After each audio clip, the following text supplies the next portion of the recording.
Hello tout le monde, voilà, je suis à Neuchâtel pour faire les boutiques. Donc on va un peu aller voir quelles sont les nouvelles tendances. Caroline, 18 000 abonnés sur Instagram, est influenceuse. Ce jour-là, c'est viré shopping dans les rues de Neuchâtel. Voilà, à plus. Dans cette boutique, elle craque pour ce pantalon. On va prendre de ça pour être sûr. Et sa matière douce et soyeuse. J'aime bien la coupe et puis le fait que ça n'a pas l'air de faire trop de plis. C'est pas quelque chose où je vais devoir trop repasser. Pour nous, elle va décrypter l'étiquette. Donc 63% de polyester, 33% de viscose et 4% d'élastane. La viscose, c'est cette fibre textile semi-synthétique qui nous permet de ne plus repasser nos vêtements. Au toucher, elle est légère comme la soie. Le pantalon est agréable à porter, on se sent à l'aise dedans. C'est assez fluide, doux, on se sent pas serré. Donc globalement, toutes les pièces sont agréables à porter.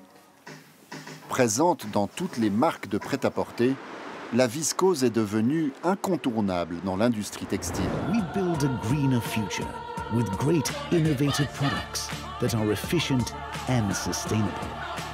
La mode la présente comme une fibre écologique et responsable. Is what's good for us. Car son procédé de fabrication est artificiel.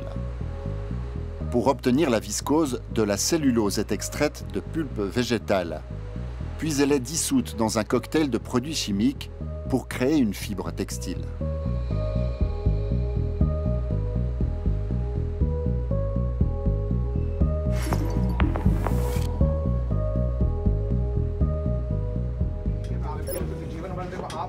C'est à 7000 km de la Suisse, en Inde, que la viscose est fabriquée.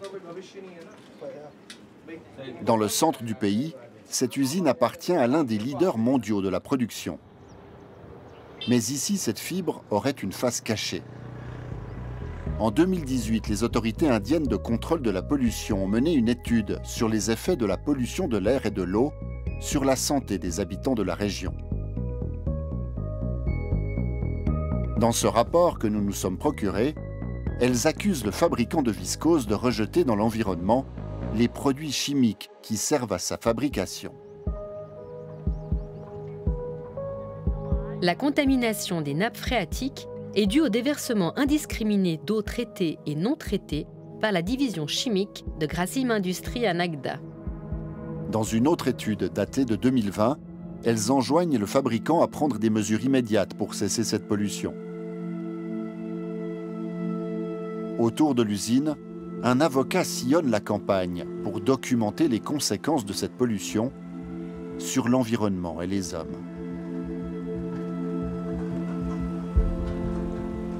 Je m'appelle Abhishek Chaurasia, j'ai 30 ans. Depuis 8 ans, je mène un combat contre la pollution causée par l'usine de viscose. Il nous conduit dans un petit village, témoin selon lui des ravages causés par l'industrie. अंकुर भाई मैं आया था पहले भी आपके यहाँ पहचाना आपने मुझे ये डिसेबिलिटी सर्टिफिकेट है Ces dernières années, des centaines de personnes ici seraient tombées gravement malades. Comme ce garçon incapable de marcher. Ses jambes ne le portent plus. Les deux enfants de cet homme sont devenus handicapés. L'aîné est handicapé à 80% et le plus jeune, juste là, à 50%. Avant, il pouvait marcher. Il allait même à l'école. Mais petit à petit, il a eu des problèmes aux jambes et depuis, il n'est plus capable de se tenir debout. Rohit a 17 ans, mais depuis quelques années, son corps et son cerveau ont arrêté de se développer. Sa condition a empiré. Il ne peut plus se servir ni de ses mains, ni de ses jambes. On doit l'accompagner aux toilettes, on doit le nourrir nous-mêmes. Abhishek Chaurasia en est persuadé. Ce village situé en aval de l'usine a subi les conséquences des rejets d'eau usée. La viscose, une fois produite, est lavée avec l'eau de la rivière d'à côté. Tous les produits qui entrent dans sa composition sont alors rejetés dans l'eau. Mais c'est une source d'approvisionnement pour les gens d'ici. Pendant longtemps, ils ont utilisé des pompes qui puisaient l'eau de la rivière et ils la buvaient. Mais cette eau était polluée par la viscose. En réponse aux accusations portées contre elle, l'usine de viscose approvisionne désormais en eau potable les habitants de ce village. Voici l'eau qui nous est livrée le matin. Cette eau est puisée directement dans la rivière polluée avant d'être filtrée. Mais selon cet homme, elle serait impropre à la consommation. Cette eau, c'est comme de l'huile. Regardez, on dirait de l'huile de cuisson, il y a une pellicule sur le dessus. Et quand on boit cette eau, on a toujours de fortes douleurs à l'estomac. Cette eau polluée nous cause plein de problèmes. Il y a 400, 500 personnes malades, avec des problèmes aux mains, aux jambes.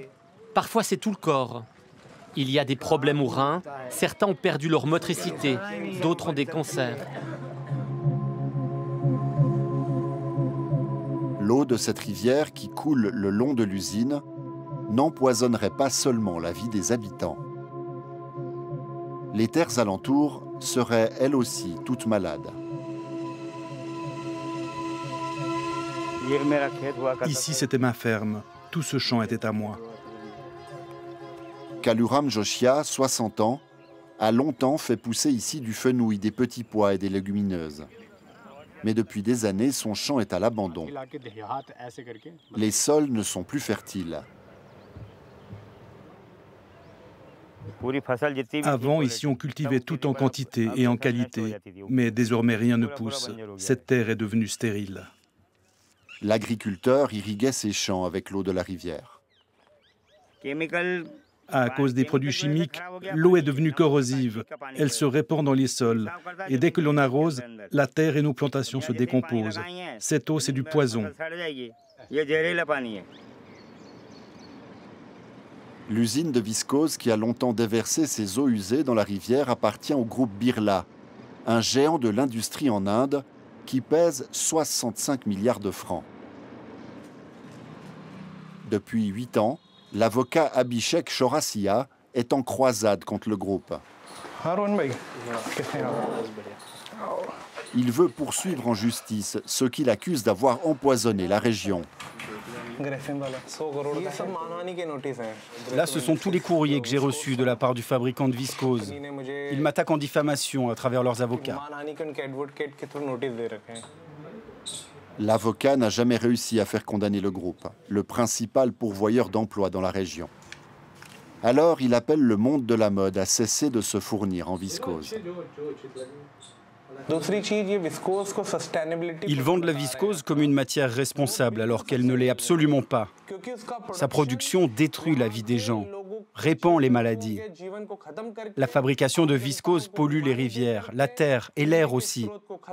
Comment peuvent-ils dire que c'est une fibre durable ?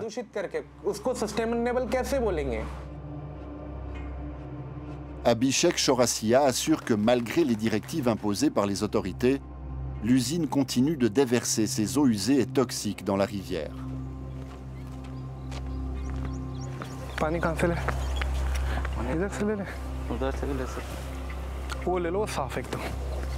L'avocat affirme que la rivière serait polluée sur une vingtaine de kilomètres. Pour nous le prouver, il a prélevé un échantillon pour que nous le fassions analyser. C'est cette eau que boivent les habitants. L'usine la filtre avec une pompe. Ils font un simple filtrage et on doit la boire. Ils filtrent les composants chimiques de la viscose, mais l'eau qui ressort ici n'est pas propre pour autant. Ensuite, ils la nettoient pour qu'elle ait une bonne couleur, mais elle n'en est pas moins toxique. En attendant les résultats, nous avons sollicité à de nombreuses reprises le groupe Birla, qui n'a jamais répondu à nos demandes d'interview. Mais averti de notre présence dans la ville, la sécurité de l'usine a appelé la police.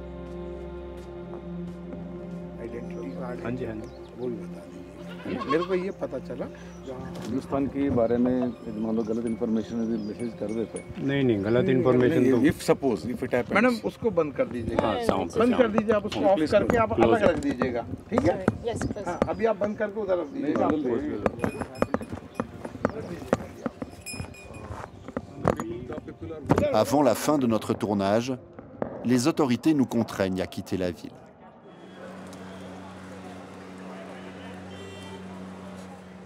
Pour obtenir des réponses du groupe Birla, nous nous sommes invités au Salon du Textile organisé à New Delhi. 3500 exposants, 100 000 visiteurs, 4 jours d'exposition et un sponsor, le groupe Birla. Le géant du textile y tient un stand, consacré exclusivement à la viscose.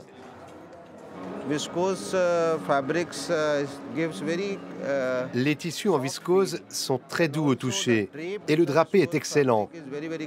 Il épouse bien la forme du corps. Shailandra Pandey est le directeur marketing du groupe Birla, en charge du département viscose. Il rejette les accusations de pollution portées contre son usine. Mais il admet qu'elle déverse ses produits dans la nature, contrairement aux directives des autorités.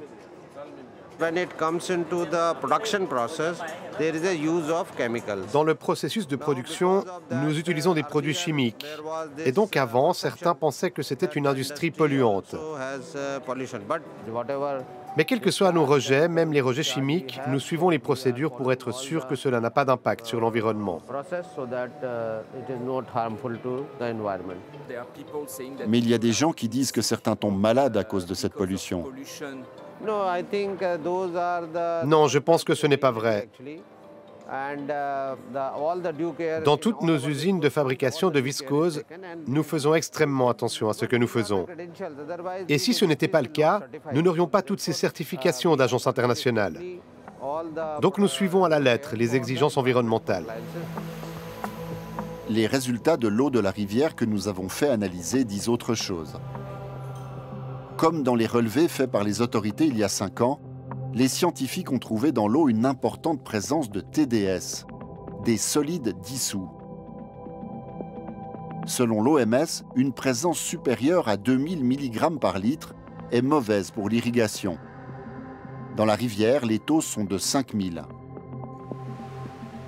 L'eau contient également des traces très élevées de chlorure, un produit chimique utilisé dans l'industrie textile pour la teinture, le blanchiment ou le traitement des eaux usées.